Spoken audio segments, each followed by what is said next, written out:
తిరుమల శ్రీవారి దర్శన విధానంలో మార్పులు చేయాల్సిన అవసరం ఏర్పడిందా? సర్వదర్శనం భక్తులకు ప్రస్తుతం అమలు చేస్తున్న విధానంలో మార్పులు చేయాల్సిందేనా?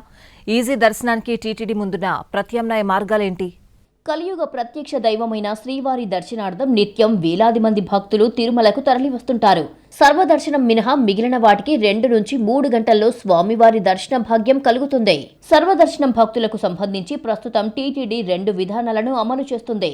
తిరుపతిలో టోకెన్లు జారీ చేస్తుంది. కేటాయించిన సమయానికి వారు క్యూ లైన్ దగ్గరికి చేరుకుంటే దర్శనం సులభతరం అవుతుందని 2018లో ఈ విధానాన్ని ప్రారంభించింది. ఎలాంటి టోకెన్ లేకుండా నేరుగా తిరుమల చేరుకుంటే వారిని వైకుంఠం క్యూ కాంప్లెక్స్ ద్వారా దర్శనానికి అనుమతించే పూర్వ విధానాన్ని అలాగే కొనసాగిస్తోంది. వాస్తవానికి సర్వదర్శనం భక్తులను కూడా పూర్తిగా టోకెన్ విధానంలోకి మార్పు చేయాలి అన్నది టీటీడీ ఆలోచన. దీంతో టోకెన్ పొందిన వారు కేటాయించిన సమయానికి క్యూ లైన్ దగ్గరికి చేరుకుంటే 2 నుంచి 3 గంటల సమయంలో దర్శన భాగ్యం లభిస్తుంది. గంటల కొద్దీ క్యూ లైన్లో వేచి ఉండే అవసరం ఉండదు.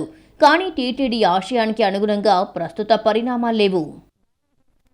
సర్వదర్శనం టోకెన్లు కూడా ప్రస్తుతం టీటీడీ పరిమిత సంఖ్యలోనే జారీ చేస్తుంది. రోజువారీగా 12,000 నుంచి 20,000 టోకెన్లు జారీ చేస్తుండగా ఆ టోకెన్లు పొందిన భక్తుల కన్నా స్వామివారి దర్శనం సులభతరంగా మారిందా అంటే అదీ లేదు. టోకెన్ కోసం భక్తులు ముందు రోజు నుంచే క్యూ లైన్లో వేచి ఉంటున్నారు. ఇక టోకెన్ పొందిన భక్తులు కూడా కేటాయించిన సమయానికి కాకుండా ముందు తిరుమల చేరుకుని క్యూ లైన్లోకి ప్రవేశిస్తుండటంతో టోకెన్ విధానం పక్కదారి పడుతుంది. మరోవైపు ఎలాంటి టోకెన్ లేకుండా తిరుమల చేరుకున్న భక్తులు వైకుంఠం క్యూ కాంప్లెక్స్లోని కంపార్ట్మెంట్లలోకి ప్రవేశించాలంటే వారికి గంటల సమయం పడుతుంది. ఉదయం నుంచి రాత్రి 8 గంటల వరకు టోకెన్ కలిగిన భక్తులను దర్శనానికి అనుమతిస్తుండడం, ఎలాంటి టోకెన్లు లేని భక్తులు ఉదయం నుంచి క్యూ లైన్లో కదలకుండా ఒకే ప్రాంతంలో ఉండిపోవలసిన పరిస్థితి ఏర్పడుతుంది. రాత్రి 8 గంటల నుంచి అర్ధరాత్రి 2 గంటల లోపు వీరిని దర్శనానికి అనుమతిస్తుండడం, అటు తర్వాత మిగిలిన భక్తులకు తిరిగి తర్వాత రోజే స్వామివారి దర్శనం లభిస్తుండటంతో వేచి ఉండే సమయం కూడా అంతకంతకు పెరిగిపోతోంది. ఫలితంగా సర్వదర్శనం భక్తుల కోసం టీటీడీ ప్రవేశపెట్టిన విధానం సరిగ్గా అమలు కావడం లేదు. సర్వదర్శనం భక్తులకు సులభతరంగా స్వామివారి దర్శన భాగ్యం కల్పించే అంశంపై టీటీడీ దృష్టి పెట్టింది.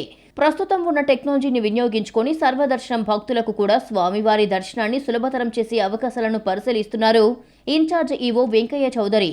వైకుంఠం క్యూ కాంప్లెక్స్ లో ఏర్పాటు చేసిన ఇంటిగ్రేటెడ్ కమాండ్ కంట్రోల్ సెంటర్ ద్వారా ప్రతి గంటకు ఎంతమంది భక్తులకు దర్శన భాగ్యాన్ని కల్పించవచ్చు అన్నది ఈజీగా గుర్తించే సౌలభ్యం లభిస్తుంది. దీంతో ప్రతి గంటకు టోకెన్ కలిగిన భక్తులను దర్శనానికి అనుమతించడంతో మిగిలిన సమయాన్ని సర్వదర్శనం భక్తులకు కేటాయించే సౌలభ్యం దొరుకుతుంది. సర్వదర్శనానికి సంబంధించి తిరుపతిలో జారీ చేసే టోకెన్ విధానాన్ని రద్దు చేసే తిరుమలలో అమలులో ఉన్న పూర్వ విధానాన్ని కొనసాగిస్తూ ఇంటిగ్రేటెడ్ కమాండ్ కంట్రోల్ ద్వారా క్యూ లైన్లో ప్రవేశించే సమయంలోనే సర్వదర్శనం భక్తులకు దర్శన సమయాన్ని తెలియజేసే సౌలభ్యం లభిస్తుంది. మరోవైపు ప్రతి గంటకు సర్వదర్శనం భక్తులను దర్శనానికి అనుమతించే సౌలభ్యం ఉండడంతో వారు వేచి ఉండే సమయం కూడా తగ్గుముఖం పడుతుంది. ఈ విధానాన్ని అమలు చేసే దిశగా అడుగులు వేస్తోంది టీటీడీ. సర్వదర్శనం భక్తులకు ఈజీగా స్వామివారి దర్శన భాగ్యం లభించనుంది.